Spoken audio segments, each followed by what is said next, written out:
The sellers of mobility scooters say prices of their products could increase by up to 15% as business costs rise amidst the need to comply with new regulations.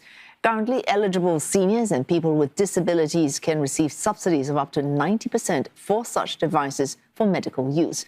Charlotte Lim with this report. From June, mobility scooters in Singapore must be registered and tagged by authorities to prevent their misuse. Importers will be registered as the first owners of the devices while they remain in stores before being sold to consumers. One firm says this adds time and cost to their operations. It imports up to 100 mobility scooters every month. These scooters come in carton boxes, and we only open them up accordingly for deliveries, So if required to send every single one to an inspection center, that would mean a transportation of it to one by one or in bulk. There's only so many scooters that can go into a lorry or van. They can't be stacked on top of each other, So maybe hiring extra manpower, extra vehicles, these are all the additional costs. For now, the Land Transport Authority says it is still deciding how much registration will cost. When a mobility scooter is sold, ownership will have to be transferred to the buyer.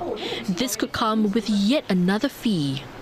Another retailer adds the transfer process via SingPass may also be too complicated for its customers, who are mostly seniors and may not be technologically savvy. The owner is worried his business may be forced to take responsibility. If the transfer ownership is not closed, what could happen is that you could have users, they let other people who without a valid certificate to use the device and then gets into trouble. So if the transfer loop is not closed, the repercussion is that the distributor may get into trouble, So that's why we need to force the closure of the transfer process. The Land Transport Authority says transfers can also be done manually if SingPass is not available. One expert says manufacturers may respond by designing new products in order to skirt these new rules. It's going to be new hybrid products that are being released by manufacturers overseas and then making them available online for purchasers. The design may be changed, the size may be tweaked, a little bit so that it can fall into different kind of categories.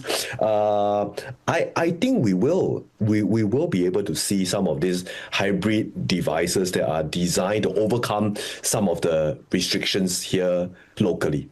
He adds strong enforcement will be crucial in the first few months after regulations kick in to send a clear signal to errant users.